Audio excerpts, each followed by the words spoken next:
turned 30 this week. I'm very excited. I feel like I've been 30 for a while, and now I'm just sort of able to settle into who I am as a person, maybe.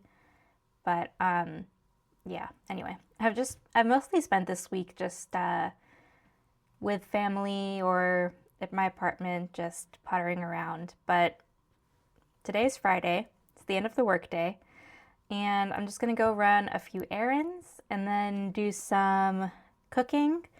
And then this evening, I've got to get ready for my party tomorrow. Having friends over, and it'll be just a nice, low-key gathering and celebration. Myself and my friends, we're all kind of dealing with, I say all, most of us are kind of dealing with like various health and family issues, and so we all just need a bit of a chill, distracted evening in, I think. Also, just a lot of stuff happened in my 20s that aged me.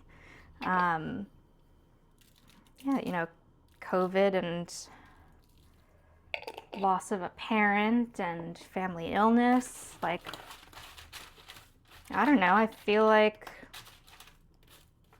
I've been here a while. I feel like I've earned my stripes already, but I'm excited to be in my 30s and just enjoy some things. I'd like to enjoy things. That's my resolution for 30. So I've got some salmon and broccoli. Classic. I had originally made a 30 before 30 list like in the spring, where they were a lot of small things because I only had like 6 months to do them.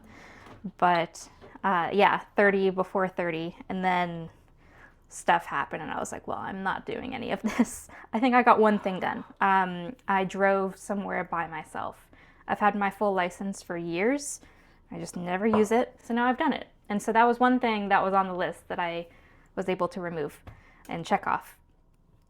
And yeah, I kind of reconstructed it, having like a year in mind. It's exciting. It's a lot of little stuff like get a massage at the spa, or like bike to my friend's house, or one is develop a signature tiramisu recipe. It is a little bit daunting though. It's 30 things and I have energy for 0 things, but it's a guideline. Nothing's going to happen if I don't do all of them. And nothing really will happen if I do all of them. So, aspirational, and will obviously depend on how the year goes. Because the past couple of years I have been planning big plans, and they crash and burn due to external factors. I've been reading a lot this month. I have the energy for very little else. I've not really been writing. I really want to be writing, but I'm so tired. But I have had the energy to read. I'm just now finishing The Hour of the Star by Clarice Lispector. Wild book. So weird. It's very silly. So yeah, for the rest of the evening, I have a lot of kind of puttering about to do. I have some frames to hang up. I have like some junk to shove under my bed out of the way.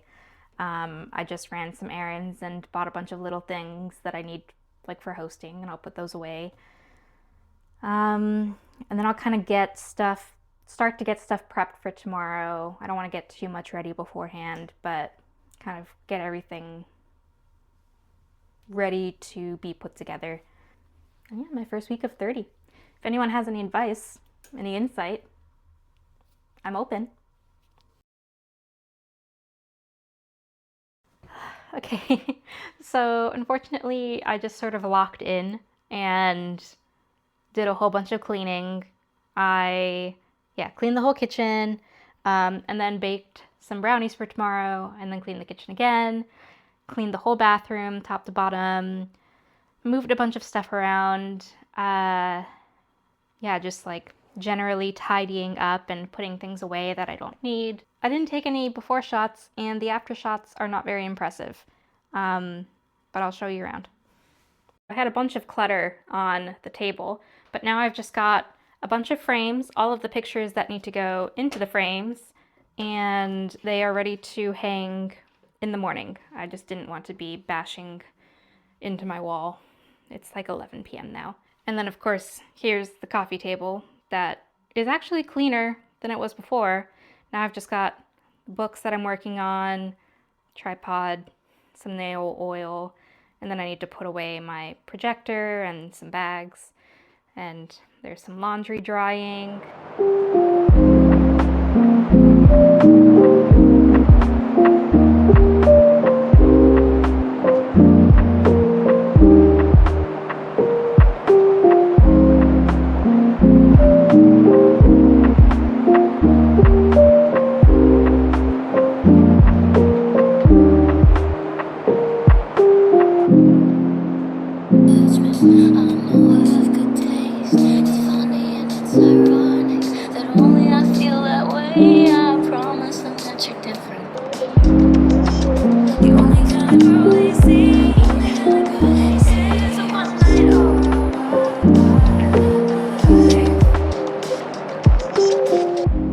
Okay, I'm done up. My curls are gonna set a little. I'm gonna put my lip product on after I eat dinner. Yeah, it's what I had yesterday, but kind of all smushed up instead of separated. I have to blow up these balloons, which, oh my God, they are way bigger than I thought they were. Because a few years ago, I thought I had bought very similar balloons for when Anna turned 30, but look at this. Look at this. This is a 3. It's as tall as I am. And I mean, I suppose it'll kind of distribute a bit when there's air in it, but like, that is bigger than I thought it was gonna be. So I don't know how much breath that'll take to blow up.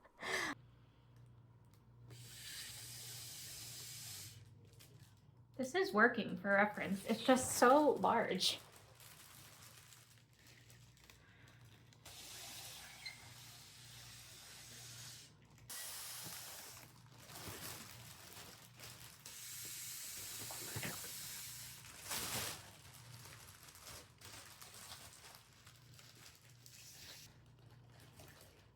At least if I pass out while doing this, there will be video evidence of what happened. I don't know if that's better or worse.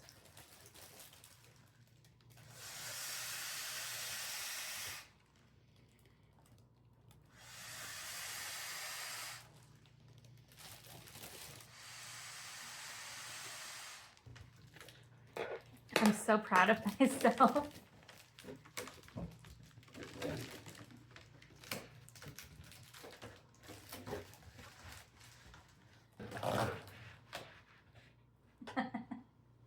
Nice. All right, this is the final look. Got my hair all done, glasses on, lips on. We've got 2 necklaces that my younger sibling made me. I have 2 of my garnet rings on. They're both from my grandmother, who is also a January birthday. Happy birthday, Grandma. My nails are also painted kind of that dark red, garnety. And then I've got this great dress from Birds of North America that I love. And it's got pockets. We love it. And I've not worn this since England a year and a half ago.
It's been a few days.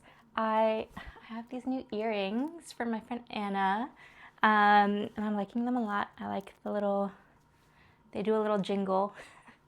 Yeah, so it's well into the week now. It's been a few days since I spoke to you. I was really just exhausted, but in a great way. You know, you spend a weekend with your friends and then you need to nap a while. After the party, two of my friends stayed over because they live out of town, Jess and Raz, and we went out for lunch, went for coffee, ran some errands, and then we went to go see a film we saw that's left of you, which is a Palestinian film sort of about this family from the Nakba to 2022. And obviously, following historical events, it's very devastating, but it's full of joy and love, and was genuinely just very moving. I think very well done, kind of towed that line between, you know, it's not really an educational film. I don't know if that was one of its purposes, but it does sort of explain to you what has happened in the last 75 years. But it's not just that, it's a story that has very tangible and distinct characters. I think this was a little bit of an early screening. It was at Cinema du Musée, which is at the Museum of Fine Arts. And so it's kind of a specialty screening. I don't know if it's actually fully out yet. So yeah, it asks some really interesting questions that I've been thinking about all week. And then after that, I went back to my family home and spent some time with family, took care of our little doggy. But yeah, I've been holed up in my apartment, just chilling. It's been a busy week. Here is my beige dinner that I'm about to dig into. I had the option to make a healthy dinner, and then I napped the early evening away. So I needed food faster. I'm trying these tofu popcorn bites. I don't know, sometimes you crave a chicken nugget, you know, and I thought this would be fun to try, just to keep in my freezer for when my vegetarian friends come around, if they're good. I don't know if they're good. I'll actually let you know right now. I mean, hey, it's a chicken nugget. I've been needing so much sleep, so I've not really been doing much besides just tidying up my apartment, working, and then going to sleep. But I have been getting some ways through this book that Anna lent me, Two Serious Ladies by Jane Bowles, and it's super weird, but super fun. When was it published? 1943.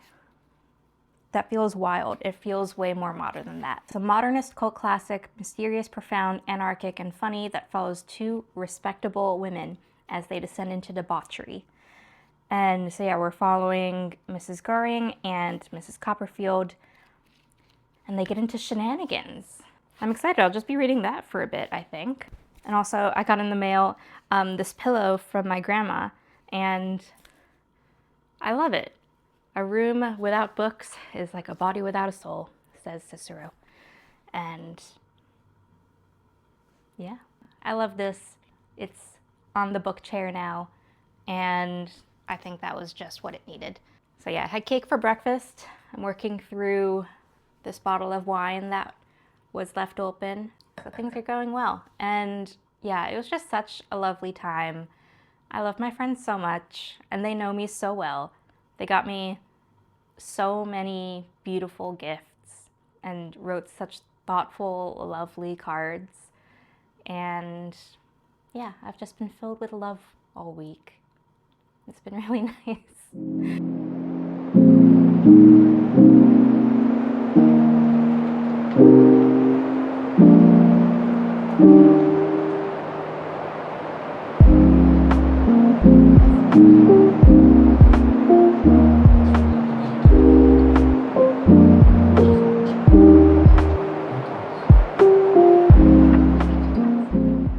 I I just finished reading Two Serious Ladies by Jane Bowles, and it was so fun. Yeah, my friend Anna had me read this, and a great call. Yeah, it's about these two, like, society women who misbehave, and they kind of cross these boundaries of class and the expectations of their gender, kind of come out of it the other side and debrief. And it was really funny and really sad and had just incredible lines. I was a little disappointed that this is not my copy. I wanted to underline and highlight and scribble. But yeah, so good. I really enjoyed it. If you can get your hands on this, would recommend. So I will be returning this. And I wanted to show you kind of my birthday book haul because I realized I have some to share. I don't know if we're going to count this as a birthday book, but I did get it in recent weeks. Near to the Wild Heart by Clarice Lispector, because I read The Hour of the Star recently and it was really cool. And I read Agua Viva, I think last year, and adored it. And so this is part of the same series as Agua Viva. And so I think if you get, there's like 4 books in this edition, and if you put them all together, it makes like a full illustration. I think that's right. And so Hour of the Star was Clarice Lispector's final book. This is her first book. So published in Rio de Janeiro in 1943. There's a 1940s kind of feminist modernist streak going on here. Near to the Wild Heart introduced Brazil to Hurricane Clarice, an unknown 23-year-old who wrote her first book in a tiny rented room, and then at the suggestion of a friend baptized it with the title from Joyce. He was alone, unheeded, near to the wild heart of life. His first novel, the story of the feral, immoral Joanna, announces one of the great careers in 20th century literature. So yeah, just got that for myself.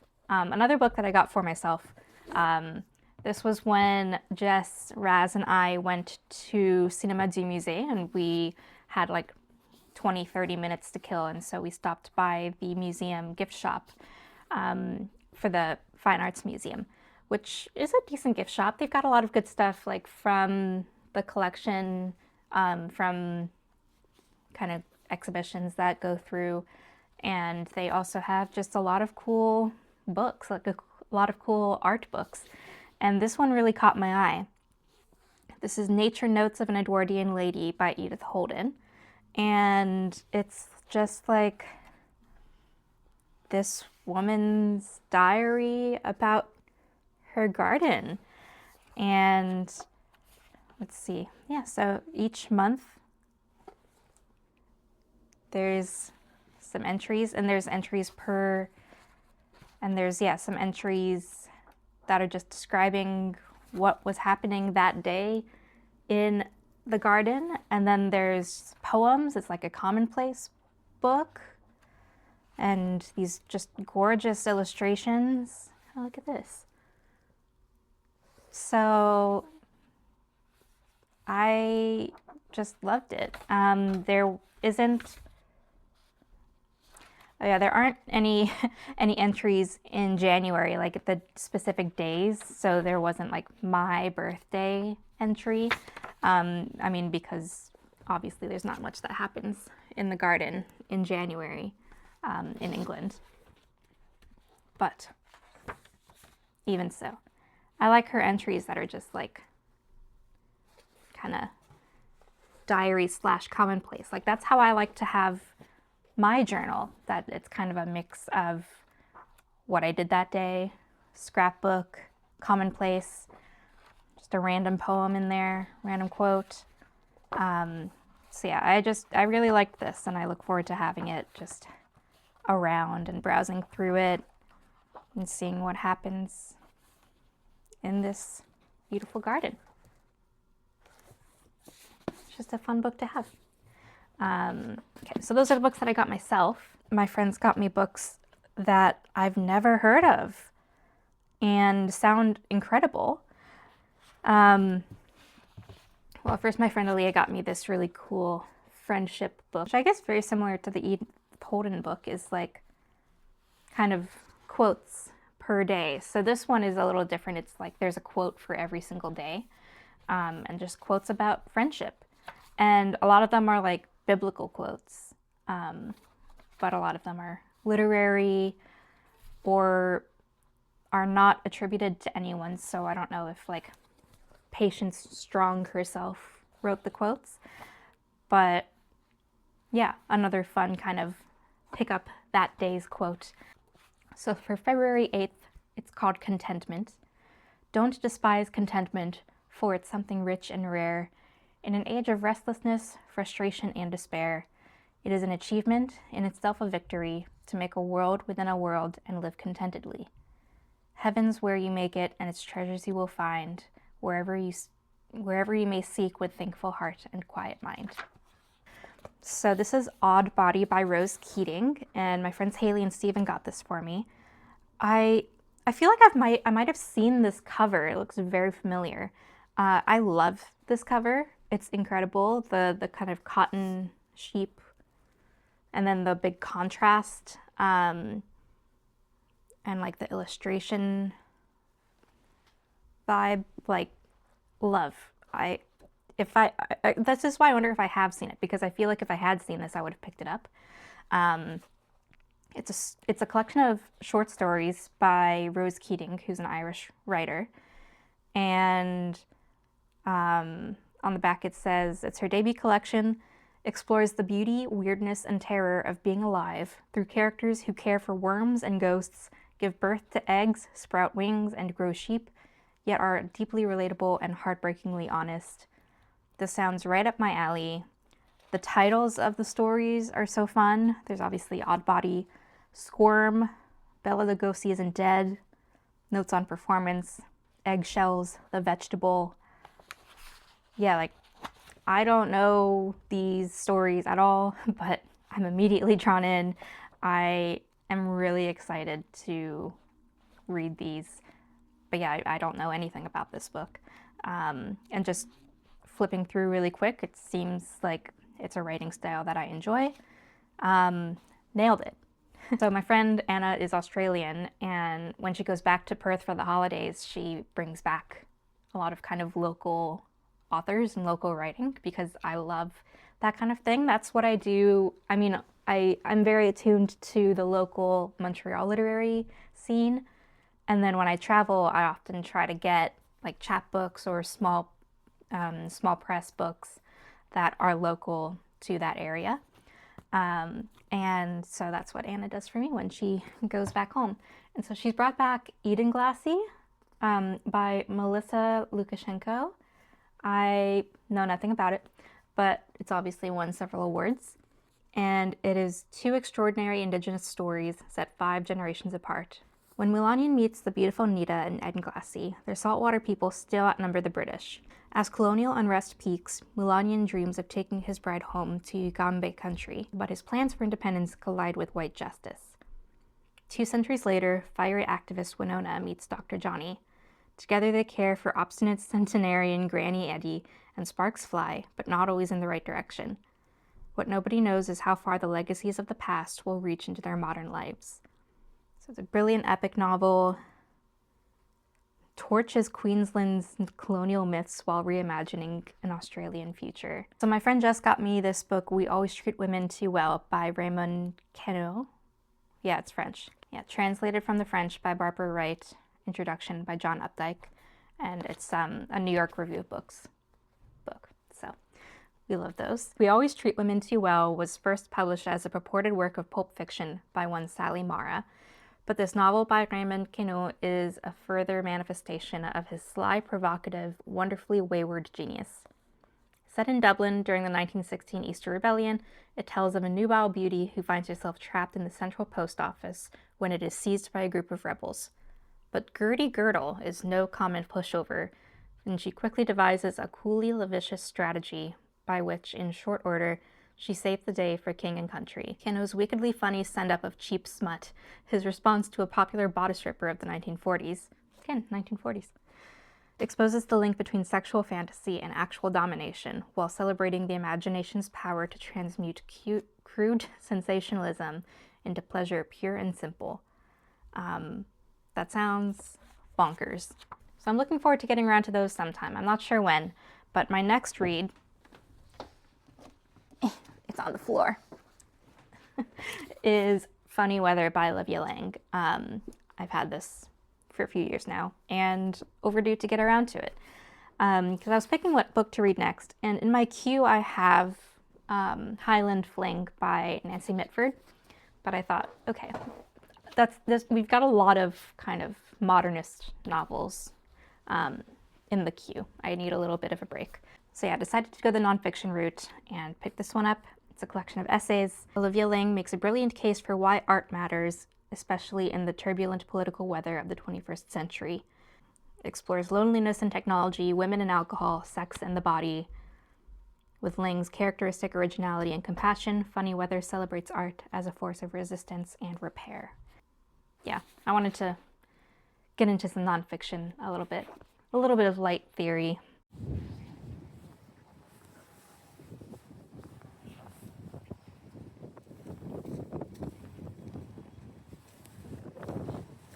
Hi, this is my bathroom. It's very small.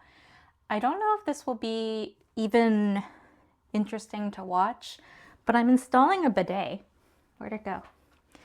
I'm installing the bidet that I got for my birthday because obviously I turned 30 and I was like, okay, I should ask for a bidet for my birthday. And it's one that has warm and cold water settings, so that's fun. So it means I have to set it up to my sink as well. So it only took me about half an hour to figure out how to remove the bottom drawer from my under the sink storage. But yeah, okay. I'm on my lunch break, by the way. This is what I do with my lunch break. And it's why I love working from home. Okay, so here's the setup. Like, it's a little bit of an eyesore, but I mean, for the sake of having a nice tidy butt, why not? Yeah, the bidet, here's the thing. It was installed well enough, but there was a little tiny slow leak. And so I took it apart and put it back together again. And then when I did that, I stripped the adapter. And so I took out the adapter and kind of undid the part of the bidet that connects to the toilet, and then just reattached the toilet as normal. And now my toilet has a leak. So I don't know what's happening there. Anyway, but the bidet works. It's just pulling the water from the sink only. Anyway, Anna should be here any minute. We're gonna watch Heated Rivalry. I've already seen it twice, 2 and a bit times. It really looks like there's something on my nose. I think it's just because I keep rubbing it because I think there's something on it. Anyway, but Anna's not seen it at all yet. And so I'm really excited to show it to her. And we're gonna, yeah, drink wine and order in.